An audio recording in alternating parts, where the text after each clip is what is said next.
No Flamengo, o Brás, ainda se mantém o sonho ou o discurso continua aquele de vaga na Libertadores que foi do Tite na sua apresentação? Eu ia tocar exatamente nesse ponto. O Tite, externamente, ele tem batido nessa tecla. Ele usa a expressão, ele fala que a possibilidade de título é uma possibilidade matemática, mas que a meta inicial é garantir a vaga na Libertadores. Só que é um discurso, né, para não se colocar tanta pressão no time. Mas internamente, entre os jogadores, a meta, os jogadores de fato estão trabalhando com essa meta de, enfim, manter o sonho do título aceso. E o Arrascaeta deixou claro isso ontem, depois do jogo, quando ele diz que o Flamengo não é time para brigar por Libertadores, que tem que brigar pelo título. E a vitória ontem alimentou ainda mais assim, isso ficou claro, ontem eu estava lá no Maracanã, ficou claro no ambiente do Flamengo que eles estão mantendo essa chama acesa. E assim, o Flamengo tem exemplos próprios deles de arrancadas mais improváveis do que essa. O Flamengo hoje está 9 pontos.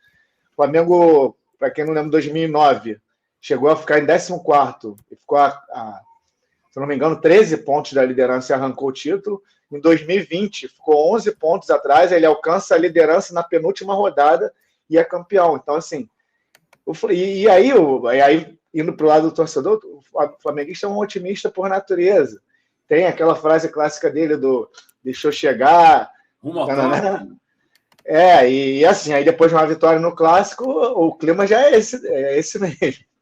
O PVC, aqui no chat, a galera tá opinando, claro, alguns torcedores do Botafogo, outros falando da ilusão dos flamenguistas. O Paulo Roberto, por exemplo, está falando que o Fogão vai ser campeão. A Sol Passos também já perguntou. Já combinaram com o Botafogo? O Emerson Silva, por outro lado, traz um contraponto, fazendo uma analogia aqui com a queda de energia no Nilton Santos e com o rendimento do time no campeonato. Como é que você está vendo essa disputa pelo título, PVC? Bom, primeiro só para arredondar o que o Brás está dizendo, em 2009, na 28ª rodada, o Flamengo ainda estava 12 pontos atrás do Palmeiras. E na 29ª, ele estava 9 pontos atrás do Palmeiras. E na 30ª, ganhou do Palmeiras no Parque Antártica por 2-0, com 2 gols do Petkovic, e diminuiu para 6 pontos, faltando 8 rodadas. Mas a 10 rodadas do fim, ele estava 12 pontos atrás. Ele estava 3 pontos a mais atrás do que está hoje. Eu acho que vai acontecer uma coisa que não deveria acontecer, mas essa sequência de adiamentos pode criar uma sensação de aperto para o Botafogo, mesmo que ela não seja absolutamente real, vai jogar uma pressão psicológica para o Botafogo, que por ser um clube há tanto tempo sem ganhar um título nacional, isso pode ter interferência. Então vamos conjecturar aqui, não é um fato. O Botafogo tem 7 pontos de vantagem sobre o Bragantino, que é a mesma vantagem que o São Paulo tinha sobre o segundo colocado Atlético Mineiro nesta altura do campeonato de 2020. E não é o único time do São Paulo que eles não gostam dessa lembrança. É a única vez que um time abriu 7 pontos para o segundo colocado e perdeu a taça. Atenção, peraí que essa informação é importante. Eu não sabia disso. Foi a única vez. Atenção, torcedor de São Paulino, agora você vai ficar mais chateado. PVC, vou encher a tela para você dar a informação.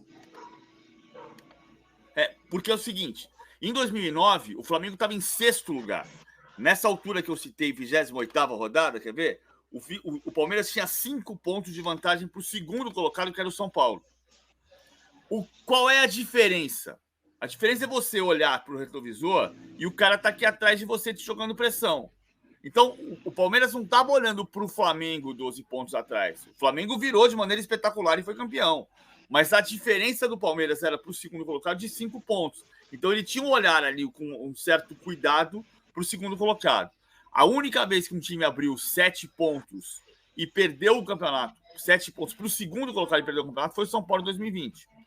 É a diferença do Botafogo para o Bragantino hoje. Agora, o Botafogo não joga amanhã. Com toda a polêmica que tem, do Botafogo querer jogar na terça-feira e o Fortaleza não querer, o adiamento existe nesse momento. Então não tem jogo Botafogo e Fortaleza amanhã. O que pode acontecer? Tudo aqui é conjunção subordinativa condicional. Gostei da aula de português. Se o Bragantino ganhar do Atlético quarta-feira e se o Flamengo ganhar do Grêmio em Porto Alegre, na quinta-feira de manhã, o Botafogo pode acordar 4 pontos na frente do Bragantino só. E isso pode jogar para ele uma pressão da necessidade de ganhar do Cuiabá no domingo no Newton Santos. Quando o Flamengo e o Bragantino não jogam, porque o jogo do Flamengo e o Bragantino foi adiado. Então aí o Botafogo ganha do Bragantino, volta para o 7, ganha do Cuiabá, volta para o 7, está tudo certo. Só que ele vai entrar em campo contra o Cuiabá com a pressão nas costas de, putz, eu tinha 12 pontos de vantagem, agora eu tenho 4. Então, isso pode ter interferência, vai ter que ser muito bem tratado pelo Lúcio Flávio e pelo Carlos durante a semana. Segundo ponto, na sequência do jogo do Botafogo com o Cuiabá, o Botafogo pega o Palmeiras, que não está nessa disputa. Quem está na disputa hoje é Botafogo, Bragantino e Flamengo. Mas o Botafogo jogando contra o Palmeiras, digamos que o Palmeiras ganhe do São Paulo na quarta-feira e do Bahia no domingo. Se o Palmeiras ganhar do Botafogo no Newton Santos, o Bragantino pode ficar 1 ponto atrás e o Palmeiras 5. E o Flamengo 3. Ainda que o Botafogo vai ter um jogo a mais. Nesse caso nem vai ter, porque o Flamengo e o Bragantino vão ter jogado. Então, o que está em disputa, o Botafogo tem o título na mão.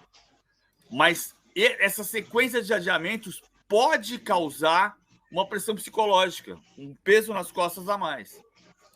E o PVC, eu acho que, inclusive, essa movimentação do Botafogo de tentar até a última gota esse jogo terça, que muito provavelmente não vai acontecer, eu acho que o Botafogo leva muito em consideração essa questão. Acho que, internamente, isso está sendo levado em consideração. De repente, na quinta-feira, eles estarem ali no cangote. Além do fato de que, se o Botafogo enfrentasse o Fortaleza amanhã, muito provavelmente ia pegar o Fortaleza com o time reserva.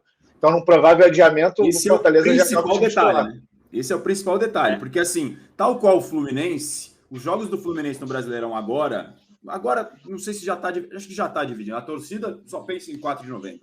Não sei se o time consegue administrar essa divisão de atenções com o Fernando Diniz. Aliás, era o Fernando Diniz, o técnico do São Paulo, naquele tricolor que o PVC acabou de lembrar dos 7 pontos. Só um parênteses aqui, PVC. Nesses 7 pontos, tenho a impressão, posso estar enganado, de que esses 7 pontos foram abertos no momento no qual o campeonato teve também esses adiamentos de time com mais jogo daqui, time com menos jogo de lá na tabela. Tenho essa impressão. Não sei se estava certinho nas rodadas todas iguais naquele momento. Olha só, quer ver?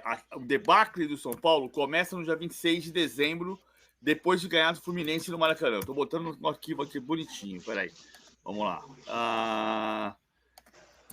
Fluminense 1, São Paulo 2. Enquanto você faz a busca daí, só para completar... Diga. Pode falar. Não, então, o que eu estava falando assim, nesse sentido, esse é o detalhe principal, porque o Fortaleza está de olho na final da Sul-Americana, agora, daqui a pouquíssimos dias, contra a LDU, e o Fluminense de olho na final da Libertadores, dia 4 de novembro, contra o Boca Juniors no Maracanã. Então, todos os jogos que tiverem Fortaleza e Fluminense envolvidos, tem sempre um asterisco até essa data. Ele está com a cabeça em outro lugar. Por isso que esse Fortaleza e Botafogo de agora tem toda essa pressão de bastidor, Brás, de lado a lado. O PVC já trouxe o lado do Fortaleza, com o presidente Marcelo Paz entendendo que o adiamento é justo, porque o Fortaleza está representando o Brasil numa competição internacional. Justo e tardio. Ele acha que tinha que ter adiado no mesmo dia de Flamengo e Bragantino. Se vai adiar Flamengo e Bragantino, adia o jogo do Fortaleza, porque o Fortaleza é representante do Brasil e o Flamengo não é. Exatamente por causa da final da Sul-Americana e da Libertadores em relação ao Fluminense. No lado do Botafogo, Brasil, o Botafogo se posiciona com nota oficial. Eu vejo nas redes sociais movimentação de torcedores entendendo que o Botafogo tem que se posicionar mais veementemente, mais firme institucionalmente para brigar por coisas desse tipo. Não, e na nota oficial tem esse direcionamento mesmo, porque o Botafogo, o último tópico da nota oficial é dizendo que vai acionar o STJD. Exatamente. Então, assim, é uma questão de bastidor que influencia totalmente dentro de campo por causa desse detalhe que o Braz acabou de falar. Se o Fortaleza joga nesse jogo, claro que ele não vai com 100% de força. Não, assim, eu acho que foi pouco falado e que fique bem claro que toda aquela questão que aconteceu de queda de luz inacreditável, o maior responsável ali foi ali o Botafogo ali, e o pessoal que gerencia o Newton Santos, porque a própria Light, né, que é a empresa de energia daqui do Rio de Janeiro, deixou claro que não foi problema dela, foi problema interno do estádio. Então, assim, esse problema interno acabou ali gerando todos esses problemas aí para o Botafogo, porque teve uma movimentação, inclusive o Felipe Neto tentou acionar a justiça para botar público no jogo de ontem, enfim. Mas a questão foi um erro ali, foi um problema técnico ali do Newton Santos, que está gerando todos esses problemas aí para o Botafogo. Só para ilustrar a nota do Botafogo que o Braz citava, no tópico de número 5, o clube vai acionar o Superior Tribunal de Justiça Desportiva para defender seus interesses e manter a partida contra o Fortaleza para terça-feira, 24, também conhecido como amanhã. Essa nota foi divulgada às 8h59 de ontem, domingo, mas tem essa nota do Botafogo falando sobre o seu posicionamento do jogo. Já está, a CBF chegou a se posicionar de forma oficial, PVC, nesse sentido de confirmar que o jogo está mesmo adiado? O Fortaleza recebeu comunicação de que o jogo foi adiado. Aliás, só para deixar, contar um bastidor. Eu telefonei ontem para o presidente do Fortaleza para tentar apurar uma outra história que nós vamos tratar lá na frente, que é a história do Caio Alexandre. E ele falou, você viu que o jogo foi adiado, né? A CBF adiou o jogo, já recebeu uma comunicação que o jogo foi adiado. Eu não tinha visto que o jogo tinha sido adiado. Ontem, no início da manhã. Porque antes de Botafogo e Atlético Paranaense. Por quê? Porque o Botafogo foi jogar no domingo.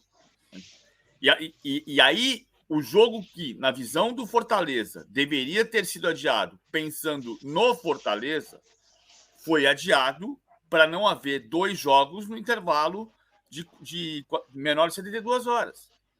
O que faz todo o sentido. É claro que o Botafogo pode ficar prejudicado, mas, como disse o Braz, ele acaba sendo prejudicado por um erro dele mesmo. Porque o estádio é dele. E houve um problema de iluminação no estádio dele. Por isso o jogo teve que ser completado no domingo. Acho que deveria ter sido completado com o público, isso é outro problema. Mas a questão do adiamento parece claro. Agora, você vai ter que se manifestar. O Botafogo cita na nota, o Botafogo cita na nota que foi surpreendido ao tomar conhecimento do adiamento por meio de uma entrevista de um dirigente no programa de televisão, Braz. Não, e só para explicar, o Botafogo está tentando uma brecha, uma explicação mais técnica. O Botafogo está tentando entrar numa brecha que é no artigo 26 do Regulamento Geral de Competições da CBF, porque o adiamento foi em cima disso, né? Determina um intervalo de 66 horas entre as partidas. Por isso o adiamento. Só que esse artigo ele prevê sessões desde que sejam autorizadas pela diretoria de competições. E aí, nessa brecha, o Botafogo enviou alguns documentos, inclusive alguns documentos da parte de saúde do Botafogo, meio que comprovando que os jogadores estão aptos fisicamente a entrar em campo amanhã. Então, o Botafogo tenta, através dessa brecha, manter o jogo, mas a gente sabe que é muito difícil. Essa é a questão que está posta no ar nesse momento, depois do posicionamento do Botafogo e da manifestação do presidente Marcelo Paz ao PVC. Se ia completar a informação, PV? Não, só a questão é que, assim, o adiamento se dá por 2 clubes. Né? Então, assim, o Fortaleza já mudou todo o planejamento dele. O que era escalar um time reserva amanhã passou a ser dar treino para o titular. Então, mudou toda a programação, porque houve a informação. O Fortaleza recebeu a informação do adiamento. Logo, o jogo está adiado. Agora, o maluco é o Fortaleza receber essa comunicação e o Botafogo não ter sido comunicado. E o maluco é você ter adiado o único jogo que não é de um representante brasileiro nas 2 finais por causa do Maracanã. Que toda a questão que você vai dizer, você não tem contrato, mas o que a Conmebol disse na quinta-feira para o presidente da CBF, quando o Reginaldo Rodrigues entrou na sala do Alejandro Domingues, antes de qualquer coisa, você nem me vem falar da história do Maracanã. Nem venha falar comigo do Maracanã, que eu não quero saber dessa história. Se é um problema seu, você resolva lá. Por quê? Ainda que seja um erro não ter contrato assinado, a CBF pediu para a Conmebol a realização das 2 decisões em território brasileiro, no começo do ano. E a Conmebol argumenta que disse, na época, olha, eu não posso te dar as duas finais, mas eu posso ter uma consideração pelo esforço que a CBF fez para realizar a Copa América e a final da Libertadores de 2020 no Maracanã sem público, como uma contrapartida, sim, a final da Libertadores vai ser no Maracanã. Nestas condições aqui. E por isso o jogo foi no Maracanã, com combinado não sai caro. Aí, o que o Fortaleza está dizendo, você não está dizendo isso publicamente, né? Eu estou dizendo assim, eu deveria ter sido adiado pelo interesse do futebol brasileiro, do seu representante estar protegido para jogar a decisão. Que é o que normalmente as confederações nacionais fazem com seus times em disputas internacionais. No mesmo dia em que foi adiado o jogo do Flamengo, toma a providência e fala, está adiado o jogo do Fortaleza também. É o que o Fortaleza entende que seria o correto. Não foi por este motivo, foi por outro motivo. Foi por um motivo causado pelo Botafogo, mas o jogo está adiado.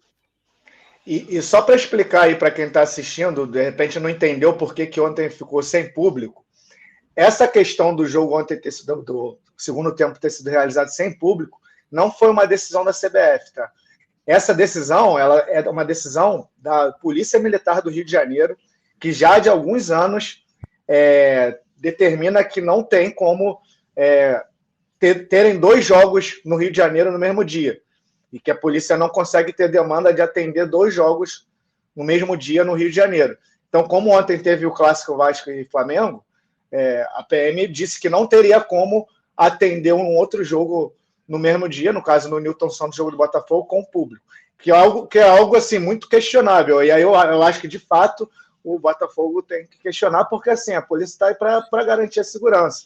Da mesma forma que a polícia, já há algum tempo, determinou que não pode ter clássicos em São Januário, porque também, segundo ela, não, por questões de segurança, mas assim, a Polícia Militar abrindo mão do serviço que ela tem que dar.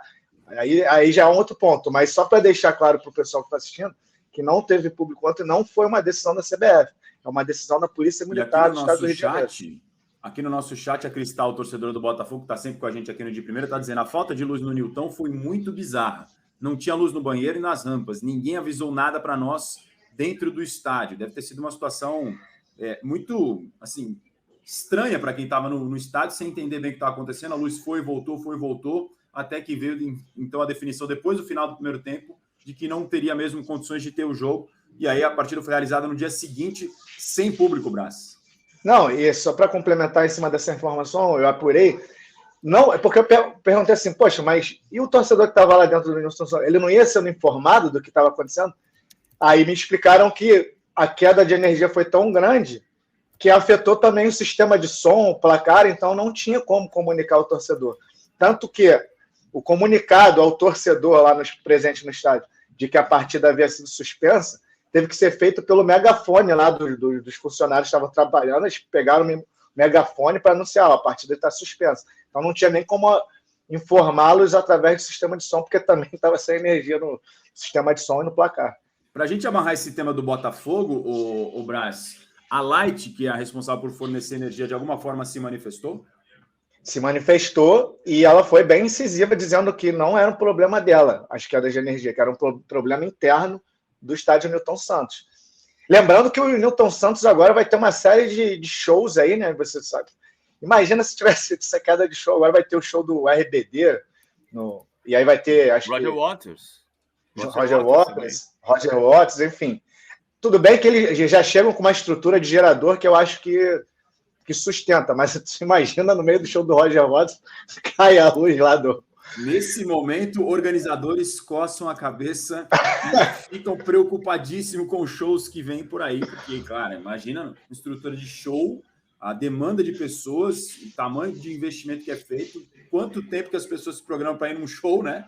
Quantos meses, às vezes até anos. E aí, com esses shows internacionais, não tem como chegar pro cara, vamos adiar, terminar amanhã o show, não tem? Não, aí não rola. Então, a situação vai ter que ser sim ou sim resolvida. Agora, esse relato... Vem dar o show amanhã sem público. Não é sem luz, sem público. Agora, esse relato da Light, eu vi contrapartida de torcedores também do Botafogo nas redes sociais, dizendo que nos arredores do Newton Santos também tinham locais que ficaram sem luz depois do apagão. Aí, enfim, é a versão dos dois lados, né, Brás? De quem disse que o problema foi do estádio e de quem disse que foi para além do estádio, que foi no bairro. Sim, pois é. A questão é que foi assim, eu particularmente não lembro, não sei se o PVC lembra, de um jogo com tantas quedas de energia como foi aconteceu nesse jogo aí. Essa estatística eu acho que ele não tem. Essa Olha só, não. Mas teve estatística que eu estava procurando fazia 2 dias, desde sábado eu não conseguia. Agora eu tenho 33.619 pagantes, 36.908 público total no sábado. Então, porque isso aqui vai para a estatística da média de público do campeonato, né? Pois é, então. Tinha 36 mil pessoas no Santos. Fica metade zero e metade com essas 33 mil pessoas. Aí depois tem que ter um asterisco gigantesco para a gente fazer essa contabilidade depois lá na frente na estatística. Agora, isso. Diga. Não, só assim, aí teria que ser uma consulta jurídica, eu sou leigo no assunto, mas assim, provavelmente vai ter torcedor aí que vai se sentir prejudicado e vai procurar a justiça, porque assistiu só um tempo do jogo. Exato. Eu vi, inclusive, que você citou o Felipe Neto, né, torcedor do Botafogo. Ele falou que iria acionar para tentar antes, né, que o jogo tivesse público. Agora, depois, o torcedor que se sentiu lesado tem a oportunidade de se achar que é de direito e buscar os seus direitos na justiça.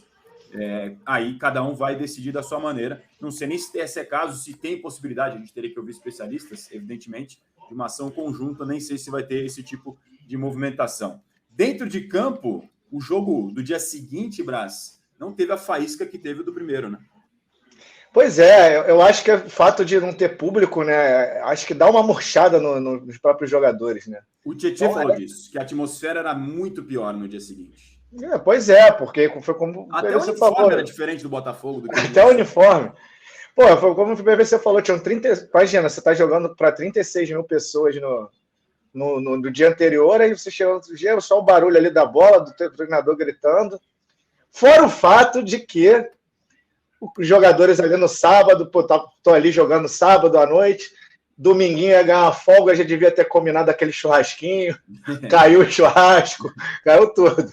Já estava com a cabeça ali na frente, né? E tem um detalhe que é importante, que o Nilo lembra aqui no nosso chat, aliás, continue mandando mensagens, deixe seu like, tá? Se inscreva no canal do All Sport, já somos mais de 975 mil inscritos e continue votando na enquete. Já temos quase 800 votos, mas menos de 500 likes, conto com vocês. O Nilo lembra de um detalhe, que eu chamo de detalhe, mas que é algo importantíssimo, embora a gente já tenha visto acontecer. O VAR não estava funcionando, né? Então, assim, teve lances capitais do jogo que não tiveram interferência do VAR, poderia ter ou não, nos gols, tem reclamação dos dois lados em relação a isso, sobre o VAR ter tido num tempo e no outro não, por causa da falta de energia, Brás. Foi comunicado pelo árbitro. O árbitro foi bem, assim, diante de tantas questões aí inesperadas, o árbitro, eu achei que ele conduziu bem a coisa. Quem acompanhou lembra, por exemplo, no final do primeiro tempo, e aí já tinha tido umas 3 quedas, 4 quedas, e aí faltava 1 minuto de acréscimo, quando cai a luz. Aí ele chamou os capitães, no caso o Marçal do Botafogo e o Thiago Heleno do Atlético Paranaense, falando, tem mais 1 minuto de acréscimo, vocês vão querer jogar? Aí o Thiago Heleno falou, acho melhor então, porque assim, seria melhor a gente entrar para o vestiário, esse tempo de intervalo é o tempo da luz voltar. Aí o Thiago Heleno diz que prefere ir para o intervalo e o Marçal, ele queria jogar. Ficou esse impasse ainda, até que eles resolveram, porque ia ter que esperar a luz voltar, eles entraram no vestiário. E quando ocorreu a situação de que estaria sem VAR, o árbitro também comunicou aos os dois elencos, a gente vai jogar o segundo tempo sem VAR. Eu achei que o árbitro conduziu bem ali, diante de uma coisa até que era inesperada para ele, né? E achei que ele foi bem nisso.